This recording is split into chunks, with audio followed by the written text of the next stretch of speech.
کی پیدائش قدرت کا عظیم کرشمہ ہے۔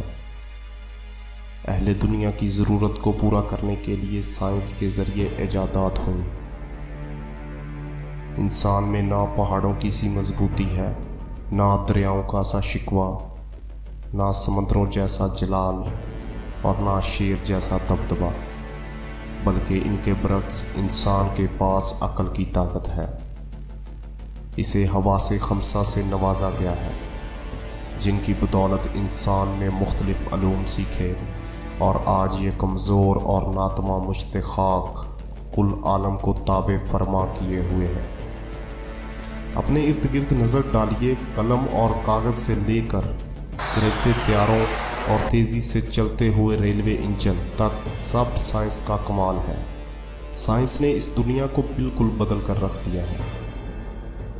زمانہ قدیم کا کوئی انسان آج اگر اس دنیا میں آ جائے تو وہ کبھی نہ پہچان سکے کہ یہ وہی دنیا ہے جسے وہ چھوڑ کر گیا تھا۔ سائنس اگر اسی رفتار سے ترقی کرتی رہی تو وہ وقت دور نہیں جب سب کچھ بدل چکا ہوگا اور آج کے زمانے کی حیرت انگیز ایجادات بھی معمول بن کر رہ جائیں گی۔ آج ہم ایک ایسے ہی ٹاپک پر بات کرنے جا رہے ہیں۔ طبی سائنس اگرچہ اس وقت تاریخ کے جدید ترین دور سے گزر رہی ہے اور ہر گزرتا لمحہ اس میں حیرت انگیز تبدیلیاں اور ایجادات لے کر آ رہا ہے، لیکن ابھی تک سر کے ٹرانسپلانٹ کا کوئی آپریشن سامنے نہیں آ سکا تھا۔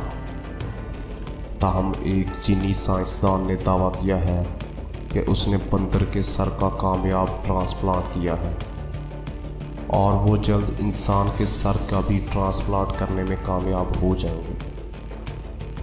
چینی سائنسدان سرگئی نے 1 سال قبل ہی اعلان کر دیا تھا کہ ریڑھ کی ہڈی کی خرابی سے معذور ہو جانے والے افراد کو دوبارہ اپنے پاؤں پر کھڑا کرنے کے لیے وہ انسانی سر کا آپریشن کریں گے، اور اس کے بعد انہوں نے شب و روز اس پر جنوبی کوریا اور چین میں کام شروع کر دیا، اور اس کے لیے انہوں نے سب سے پہلے چوہے کا انتخاب کیا اور اس کے سر کا آپریشن کیا، اور چوہا ٹرانسپلانٹ کے 20 گھنٹے کے بعد ہی حرکت کرنے لگا۔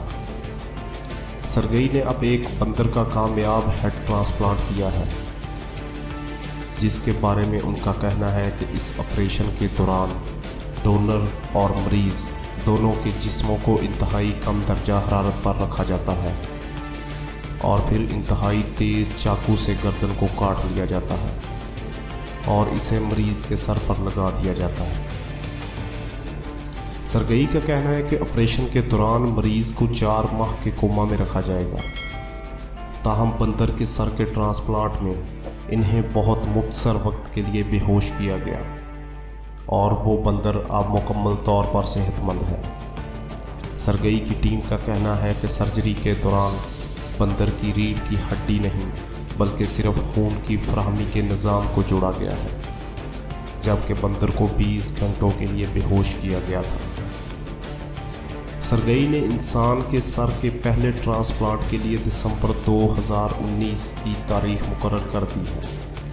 اب دیکھنا یہ ہے کہ وہ اس میں کس حد تک کامیابی حاصل کر پاتے ہیں۔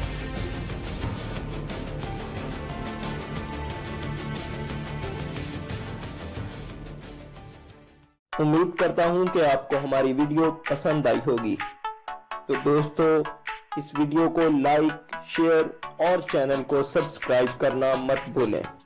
شکریہ۔